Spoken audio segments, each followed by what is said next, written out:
এখন আমরা বসে এখনো আবার ও আড্ডাই দিচ্ছি। না আমি আর দিদি কিন্তু একটা খুব ভালো প্ল্যান করেছি।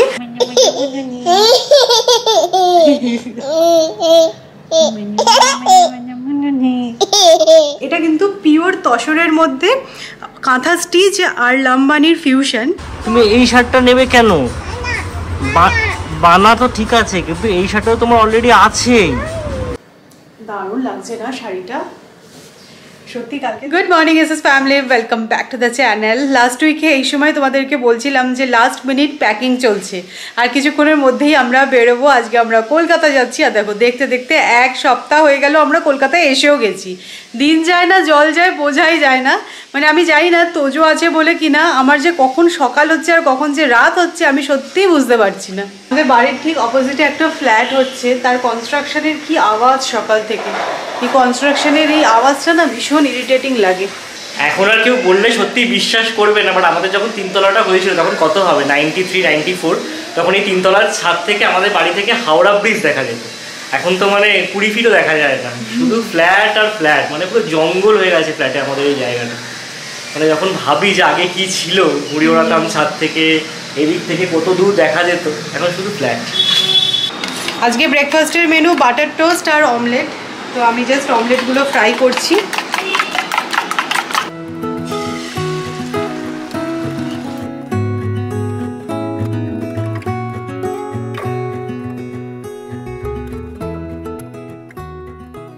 এবারে কলকাতায় এসে আমার ছাদে আসা মানে হচ্ছে দৌড়ে দৌড়ে গিয়ে জামা কাপড় তোলা। আমাদের যে কাজের দিদি আছেন সে নিজে সকালবেলা শুকুরটা দিয়ে যান, তারপরে এত চিরিক চিরিক বৃষ্টি হচ্ছে, তো তোলার সময় মাকে বলতাম যে তোমাকে আসতে হবে না, আমি গিয়ে তুলে আনছি। আজকেও তুলতেই এসেছি, বাট আজকে কিন্তু ওয়েদারটা পুরো অন্যরকম, বেশ রোদ, মেঘ আছে কিন্তু বৃষ্টি হচ্ছে না। তো সমস্ত কাপড় জামা শুকিয়ে গেছে, তুলে নেবে। এবার কলকাতা আসার আগে একটা দুর্দান্ত প্ল্যান হয়েছিল, যদিও সেটা এক্সিকিউট হচ্ছে না, তাই জন্য বলছি প্ল্যান হয়েছিল। মানে সবাই মিলে, আমার বাবা মা, সৌমির বাবা মা, দিদি জামাইবাবু, দিদির শাশুড়ি, অর্ণব, সবাই মিলে প্ল্যান করেছিলাম যে দীঘা যাব। প্রায় 12 জনের মতো একটা গ্রুপ তৈরি হয়েছিল। ট্রাভেলারের সাথে কথা বলেছিলাম, কারণ নিজেদের গাড়ি নিয়ে তো যাওয়া যাবে না। তারপরে যখন ডেটটা ফিক্স হচ্ছিল বাবা বললো যে আমার ঠিক যেতে সাহস হচ্ছে না, বেড়াতে যাওয়া তো ব্যাপারটা, ওখানে গিয়ে সবাই মজা করবে, আমি এক জায়গায় বসে থাকবো, আমার অতটা ভালো লাগবে না। বাবার না পায়ের অবস্থা খুব একটা ভালো না, খুব যে ফ্রিলি মুভ করতে পারে সেরকমটা নয়। তো সেই কারণে বলছে যে তোরা ঘুরে আয়। আমার বলছি না, সবাই মিলে যখন যাওয়ার প্ল্যান হয়েছিল তখন আর ওই দীঘাতে একা একা যেতে ভালো লাগবে না, তার থেকে বরং প্ল্যানটা ড্রপই হোক। তো এবার আর যাওয়া হচ্ছে না, দেখা যাক পরবর্তীকালে। খুব ভালো লাগে আর কি, সবাই মিলে একসাথে গেলে গল্প আড্ডা হবে। দীঘা এমনই একটা জায়গা, একা একা গেলে ভালো লাগে না, গ্রুপে গেলেই ভালো লাগে। তো হবে পরবর্তীকালে কোনো এক সময়, আশা রাখি। তো জামা কাপড়গুলো সমস্ত শুকিয়ে গেছে, তুলে নেবো। তবে কি বলো তো, আমার বাবা না ঘুরতে খুব ভালোবাসে। মানে একটা সময় ছিল আমরা প্রত্যেক বছর একটা করে বড় বড় ট্রিপ করতাম, আর সেখানে সেই মানুষটা যখন বলছে আর ঘুরতে যেতে ভালো লাগছে না, তখন কোথাও একটু খারাপ লাগে, মনে হয় যে হ্যাঁ বাবা মায়ের বয়স হচ্ছে আস্তে আস্তে। আমাদের বাড়ির সব থেকে ব্যস্ত মানুষকে দেখে নাও। সকাল থেকে খুব বিজি, এক রাউন্ড ঘুম দিয়ে এইসবে ঘুম থেকে ওঠা হলো। একটু হাই করে দাও, সকাল থেকে তোমায় কেউ দেখতে পাইনি। যে গেছিলো বাবা মনে আজকে বাজারে ঢ্যাঁড়স এনেছে, এই দেখো একটা হাতে করে ঢ্যাঁড়স নিয়ে চলে এসেছি। সেদিনকে একটা টমেটো নিয়ে এসেছিলি। হ্যাঁ টমাটম এনেছিলে তো। এটা কি হাতে যেটা আছে সেটা কি? ঢ্যাঁড়স বলো, ঢ্যাঁড়স। পারবে বলতে? পারবে না, আচ্ছা। তোজো এতদিন হাতে একটা কালো বিটসের রিসলেট পরতো, তোমরাও দেখেছো। এখন দেখো আমি ওটা চেঞ্জ করেই বালাটা পরিয়ে দিয়েছি। তো এটা মামুনিরা ওকে অন্নপ্রাশনে দিয়েছিল, তো এটা বেশ ভালো লাগছে পরে। এটা অ্যাডজাস্টেবল, বড় করা যাবে, ছোটও হবে। Mini mini mini mini mini mini mini mini. তোমরা অনেক সময় আমার থেকে এটা জানতে চাও যে তোজোকে আমি কি অয়েল দিয়ে ম্যাসাজ করাই। এর আগেও আমি তোমাদের সাথে শেয়ার করেছিলাম। তো আমি তোজোর জন্য ইউজ করি লাভ ন্যাচারালসের এই অলিভ অয়েলটা। এটা কিন্তু আমি বেশ কিছুদিন ধরে ইউজ করছি। তো দেখো আমি কলকাতায় এসেছি, আমি কিন্তু এটা ক্যারি করছি আর তোজোকে আমি এই অয়েলটাই মাখাচ্ছি। লাভ ন্যাচারালসের এই অলিভ অয়েলটা কিন্তু হেয়ার অ্যান্ড স্কিন দুটোকেই নারিশ করে। আর বেস্ট পার্ট হচ্ছে এটা 100% এডিবল অলিভস দিয়ে তৈরি, তাই ম্যাসাজ করানোর সময় যদি বাচ্চারা কোনোভাবে এটা মুখেও দিয়ে দেয় তাহলেও কোনো অসুবিধা অসুবিধা নেই। প্রশ্নটা আমাকে করতেই পারো, কেন সরষের তেল অথবা নারকেল তেল নয়, কেন অলিভ অয়েল? কারণটা হচ্ছে এর কুইক অ্যাবজর্পশন। এটা একেবারে ন্যাচারাল ইনগ্রেডিয়েন্টস দিয়ে তৈরি, যা বেবি সফট স্কিন মেনটেন করে আর তার পাশাপাশি র্যাশ কিংবা রেডনেসকেও রিডিউস করে because of its antioxidant property. এটা কিন্তু তোজোর স্কিন এন্ড বোন ডেভেলপমেন্টেও হেল্প করেছে। এই অলিভ অয়েলটা ইউজ করার পরে কিন্তু আমি তোজোর মধ্যে অনেক চেঞ্জেস নোটিস করেছি। ওর স্কিনটা আরো বেশি সফট হয়ে গেছে আর মাসাজ করানোর সময় কিন্তু ও অনেকটাই রিল্যাক্স ফিল করে আর স্লিপ সাইকেলও কিন্তু বেটার হয়েছে। এবার চলো তোমাদের বলে দিই কিভাবে এই অয়েলটা অ্যাপ্লাই করবে ফর ম্যাক্সিমাম বেনিফিট।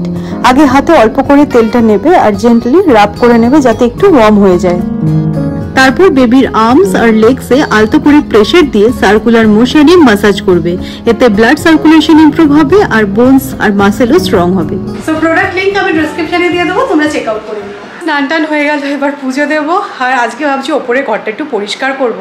এক সপ্তাহ হয়ে গেল এসেছি, আমাদের একটা চেয়ার আছে বুঝলে, সেই চেয়ারের উপর শুধু জামা কাপড় ডাম্প করা হচ্ছে। একটু যে ফোল্ড করে রাখবো ইচ্ছাই করছে না জানো, তো এই কাজটা আজকে সারতেই হবে।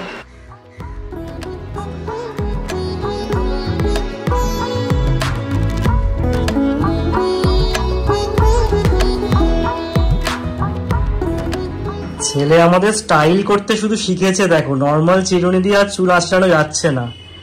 হেয়ার ব্রাশ পড়েছিল এখানে একটা, সেটা দিয়ে চুল আঁচড়াচ্ছে। করো, ব্যাক ব্রাশ করে নাও। ব্যাক ব্রাশ করতে হবে এটা দিয়ে, তোমার তো ফ্রন্ট ব্রাশ হয়ে গেল। ওই জিনিসটা দেখে চিরুনি বুঝলো কি করে, সেটাই বড় ব্যাপার। আজকে জানো তো আমি একটা রিলস দেখলাম কিছুদিন আগে, এই রিলসটা খুব ভাইরাল হয়েছিল। 1 জুলাই থেকে নাকি জুডিও ওয়েবসাইটে সেল দেবে। তো আমি কালকে একবার চেক করলাম, দেখলাম ওয়েবসাইটে তো কিছুই সেল টেল দেখাচ্ছে না। তো আজকে ওই রিলসটা দেখলাম যে ওটা নাকি পুরো স্ক্যাম ছিল। কালকে সবাই না জুডিওয় চলে গেছে, গিয়ে দেখছে কিছুই সেল টেল চলছে না। যাই হোক, তোমরা ভুল করো যেন জুডিও টুডিও যেও না সেল ভেবে, সেল মোটেও চলছে না কিন্তু এখন। তবে আমিও কিন্তু ওয়েবসাইটে সেলের জন্য একদম মুখিয়ে থাকি। এই ড্রেসটা দেখো কি সুন্দর দেখতে। তো এটা না আমি 450 টাকা দিয়ে ওয়েবসাইট থেকে নিয়েছিলাম সেলে। কি সুন্দর দেখো, তো এটা ভাবলাম বাড়িতেই পরি। আজকে আমাদের সেভাবে কিছু রান্না হয়নি, ফ্রিজে না অল্প অল্প সব কিছু রয়ে গেছে। তো সেইগুলোকে আজকে ডিসাইড করা হলো কি খাওয়া হবে, কারণ খাবার নষ্ট করা মোটেও ভালো কাজ নয়। বাট মামুনি আজকে একটা স্পেশাল জিনিস বানিয়েছে। মামুনি সেই স্পেশাল চিকেন কষা, মানে কড়াটার অবস্থা দেখে নিশ্চয়ই তোমরা বুঝতে পারছো যে চিকেন কষাটা কীরকম ভালো হতে পারে খেতে। কারণ মামুনি এটা বেশ সুন্দর কষিয়ে বানায়, এত টেস্টি হয় না এটা। দেখো কালারটা বুঝতে পারছো দেখে। তো এটা জাস্ট অল্প অল্প করে একটু নেওয়া হবে। এটা মেনলি ডিনারের জন্যই বানানো হয়েছে। বাচ্চাদের এটা কোনো সাইকোলজি কিনা আমি জানি না, কলকাতায় আসার পর থেকে এই জিনিসটা খুব বেশি করে তোজোর মধ্যে আমরা নোটিস করছি। মানে এমনিও দেখো পুনেতে আমাকে আর সৌরভকেই দেখে, এখানে আসার পরে আমরা ভেবেছিলাম হয়তো কারোর কাছে যাবে না বা সেরকম কিছু, কিন্তু একদমই সেই ব্যাপারটা নয়। ও কিন্তু সবার কাছে গেছে। আর বলতে নেই তোজো কিন্তু খুব একটা ক্র্যাঙ্কি বাচ্চা নয়। বাট এখানে এসে কি হয়েছে, যখন আমাকে আর সৌরভকে দেখছে, ধরো সবার সাথে আমরা বসে আছি, ব্যাস ওকে আমাদের কাছেই থাকতে হবে, অন্য কারোর কাছেও যাবে না। কিন্তু ধরো এখন আমি ওকে মামুনির কাছে রেখে দিয়ে চলে এসেছি, আমি যে ওর তোমার কাছেই থাক, 4টে 4:30 নাগাদ তোজো ঘুমায়, তখন নিয়ে আসবো গিয়ে। এখন কিন্তু সুন্দর মামুনির সাথে আছে। যদি কোনোভাবে আমার গলার শব্দ পায়, ব্যাস কান্না, মায়ের কাছে যাবে। এটা যে কী ওর হয়েছে আমি বুঝতেই পারছি না। তোমাদের কমেন্টগুলো পড়ছিলাম, তো তোমরা অনেকেই লিখেছো দেখলাম যে সৌমি কি শাড়ি কিনলে দেখালে না। তো আমাদের মেয়েদের এটা হয়েই থাকে, শাড়ি গয়না দেখতে একটু ভালো লাগে। আর আমিও দেখি অনলাইনে, জানো তো, মানে ধরো কেউ হয়তো লাইভ করছে বা কিছু, আমারও ভালো লাগে দেখতে। তো যাই হোক আমি ভেবে রেখেছিলাম যে আজকে দুপুরবেলা বসে শান্তিতে তোমাদের শাড়িগুলো দেখাবো। অ্যাকচুয়ালি কালকে বাড়ি ফিরে রান্না করা ছিল, তবে সৌরভের অফিস ছিল, সেই সব নিয়ে আর দেখাতে পারিনি, তাই জন্যই ভেবেছিলাম যে আজকে দেখাবো। এখানে সব বার করেছি, চলো একে একে দেখাই। কালকেই তোমাদেরকে বলেছি মেনলি গেছিলাম গিফটিং পারপাসের জন্যই শাড়ি নিতে। তো সামনে কিছু অকেশন আছে, তার জন্য আমাদের মনে হলো যে শাড়িটাই বেস্ট অপশন। আর জানো তো, যখনই আমি এইখান থেকে আর কি শাড়ি কিনতে যাই, গড়িয়াহাটে গেলে আলাদা কথা, কিন্তু এখান থেকে যদি কোথাও যাই, কলেজ স্ট্রিটে ওই খাদির দোকানটাতে আমি যাই, একটা কমফোর্ট জোন হয়ে গেছে, অনেক অপশানে ওরা দেখান। আর আমি তো এখানে থাকি না, তাই আমি জানিও না যে কোন দোকানে কি শাড়ি পাওয়া যায়। তো যেটা চেনা জানার দোকান, সেখানে গেলেই আমার মনে হয় না হাতড়িয়ে ভালো শাড়ি পাবো। তো যাই হোক, তোমাদেরকে প্রথম শাড়িটা দেখাচ্ছি। এটা কিন্তু পিওর তসরের মধ্যে কাঁথা স্টিচ আর লাম্বানির ফিউশন। এই দোকানটায় মেনলি বুটিক স্টাইলে শাড়ি তোমরা পাবে। তো তো দেখো কালারটা আমার আর সৌরভ দুজনেরই এক দেখায় পছন্দ হয়েছে। আর যেহেতু ডার্ক কালারের মধ্যে এরকম মাল্টি কালারের সুতো দিয়ে কাজটা করা আছে না, দেখতে খুব ভালো লাগছে, মানে জিনিসটা খুব সুন্দর ফুটেছে। এটার সাথে তো ব্লাউজ পিস আছেই, আর পুরো এটা আঁচলটা, আর এটা হচ্ছে বডির। তো এরকম ছোট ছোট দেখো ফ্লাওয়ার মোটিভ করা আছে। আমি না শাড়ি খুব ভালো ফোল্ড করতে পারি না, যেহেতু এটা গিফটিং পারপাসের শাড়ি, তাই খুব বেশি আর করলাম না, এভাবেই তোমাদেরকে একটু দেখিয়ে দিলাম। ব্লাউজ পিস কিন্তু রানিং, আর হাতে দেখো এরকম কাজ আসবে সুতোর। ওনাদের কাছে না এগুলো সবই সিঙ্গেল পিস থাকে। এত পছন্দ হয়েছিল আমার এই কালারটা, যদি আরেকটা পিস থাকতো মনে হয় আমিও ভাবতাম নেওয়ার কথা। না গো, জোকস অ্যাপার্ট, আমার এটা খুব পছন্দ হয়েছে। নেক্সট এই শাড়িটা দেখো, এটাও কিন্তু গিফটিং পারপাসেই নেওয়া হয়েছে। তো এই যে প্রিন্টটা, এটার একটা ওরা কোনো স্পেসিফিক নাম বললো, যেটা আমার এক্ষুনি মনে পড়ছে না, বাট ওই রকম ওই ব্লক প্রিন্টের ওপর। আর দেখো এরকম এমব্রয়ডারি কাজ করা আছে, এরকম মিররও বসানো আছে, যার জন্য দেখতে না শাড়িটা খুব সুন্দর। মানে পাড়ের কাজটাও দেখো এরকম পুরো সুতো দিয়ে কাজ করা আছে। আমি শাড়িটা একটু খুলে তোমাদের দেখালে তোমরা বুঝতে পারবে। আর ব্লাউজ পিসটা না একদম ডিফারেন্ট। তো এরকম লাল কালার কম্বিনেশন, আর ব্লাউজ পিসটা দেখো এইরকম, মানে এটা ব্লাউজ পিসটা দিয়ে পরলে না খুব সুন্দর লাগবে দেখতে। আঁচলটা দেখো কি দারুণ, এই যে আঁচলটা কিন্তু পুরো এরকম সুতোর কাজ করা আছে, মিরর বসানো আছে। একজনকে দেখো শাড়ি দিয়ে মুখ ঢাকছে লজ্জায়। ওটা লজ্জায় ঢাকছি না, শাড়িটা থেকে কি সুন্দর গন্ধ বেরোচ্ছে, নতুন শাড়ির গন্ধ। যেরকম কালকে একটা দুর্ঘটনা ঘটেছে, তোমাদেরকে বলছিলাম না দোকানের সামনে দাঁড়িয়ে। ভালো ঘটনা, বুঝলি? আমি বুঝতে পারিনি যে পুজোর আগে কলকাতায় আসলে এসব হতে পারে, তাহলে আমি পোস্টপোন করতাম। গিয়ে বুঝতে পেরেছি ব্যাপারটা এরকম হয়ে গেল। আর যেটা বুঝলাম সেটা হচ্ছে কি এটা মানে কলির সন্ধে। না না, সেরকম নয়। কালকে সত্যি এই শাড়িটা দেখে প্রচন্ড পছন্দ হলো আমার, প্রচন্ড পছন্দ, সত্যি শাড়িটা খুব সুন্দর। না আমিও সৌমিকে ইনসিস্ট করলাম। পুরোটা কিন্তু এটা হ্যান্ড পেইন্টের ওপর। আমার কাছে সিল্ক তো ডেফিনেটলি আছে, প্রত্যেক মেয়ের ওয়ার্ড্রপেই পিওর সিল্ক থাকে, বাট এইরকম কালেকশন আমার কাছে একটাও নেই। আর এগুলো তোমাদের বলছি না, এগুলো সবই কিন্তু সিঙ্গেল পিস। তো এটা তো তোমরা দেখছো শাড়িটা, এবার তোমাদেরকে ব্লাউজ পিসটা দেখালে না তোমরা বলবে সত্যি সৌমি শাড়িটা কিন্তু খুব ভালো, এই ব্লাউজটা ভালো করে বানিয়ে তুমি পরো। এই দেখো পুরো কন্ট্রাস্টে। সৌমি একটুখানি দোনামানা করছিল, নেবো কি নেবো না, থাক। আমি বলছি না না, পুজোতে তোমাকে কিছু দিতেই হবে, অল্পের উপর দিয়ে হয়ে যায়।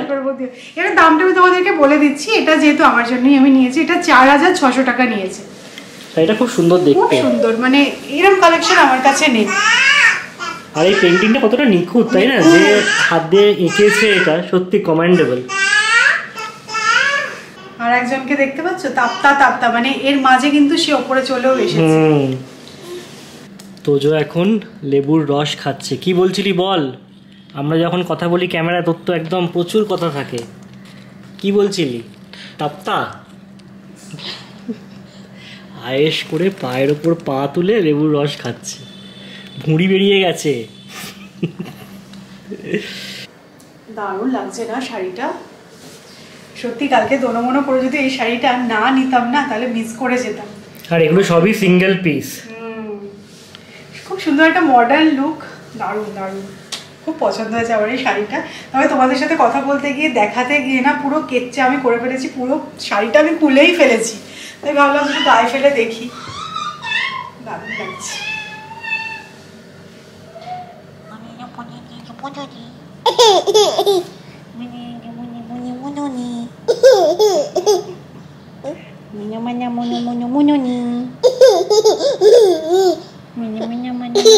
ঘুমোবি না?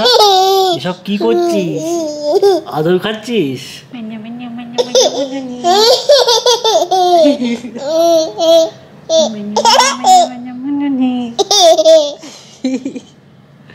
ঘুমোচ্ছে না, দেখো বদমাইশি করে যাচ্ছে। চোখটা বোঝাও তোজো, চোখ বোঝাও। চোখ বন্ধ করো, চোখ বন্ধ। একদম আর চোখ খুলবে না, ঠিক আছে? চোখ বন্ধ। আমি দেখতে পাচ্ছি না, মিটি মিটি তাকাচ্ছ। একদম চোখ বন্ধ। আবার চোখ বন্ধ। খালি বদমাইশি।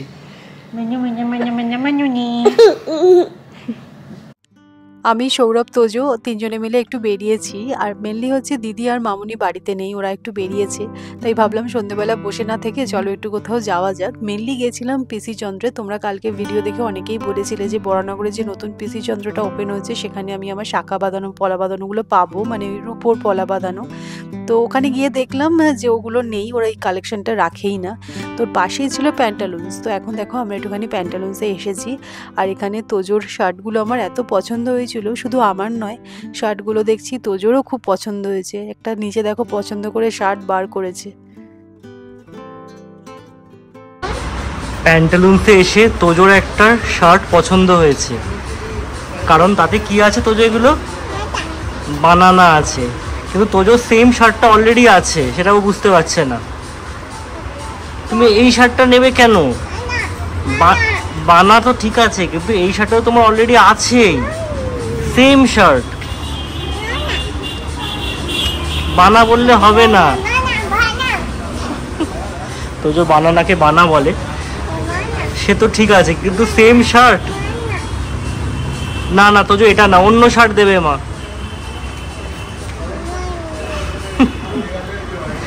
কি করবে? এটা তো খুব পছন্দ। ছাড়ছে না, কাজ ছাড়া করছে না।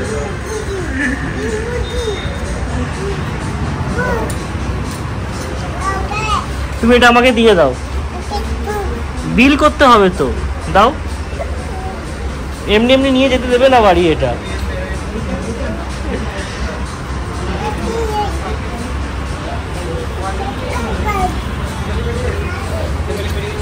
প্যান্টালুন্স থেকে তো আমরা ফিরে এসেছি, অনেকক্ষণই হলো। তারপরে নিচে একটুখানি চা নিয়ে আড্ডা আমাদের সবসময় হয়ে থাকে।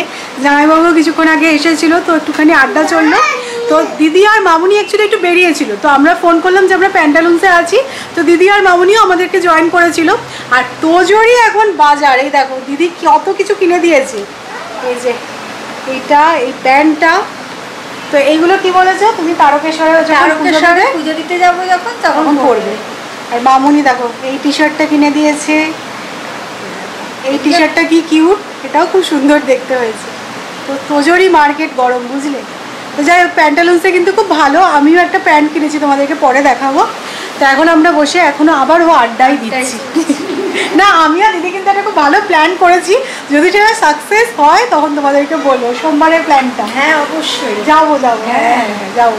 আর তোজোকে নিয়ে কি হতে পারবো কি পারবো না, কিন্তু আস্তে আস্তে এগুলো আর কি একটু অভ্যাস করতে পারে। হ্যাঁ, মানে কালকে বেরিয়েছিলাম যে ও সুন্দর থেকে গেছিল, কোনো প্রবলেম করেনি।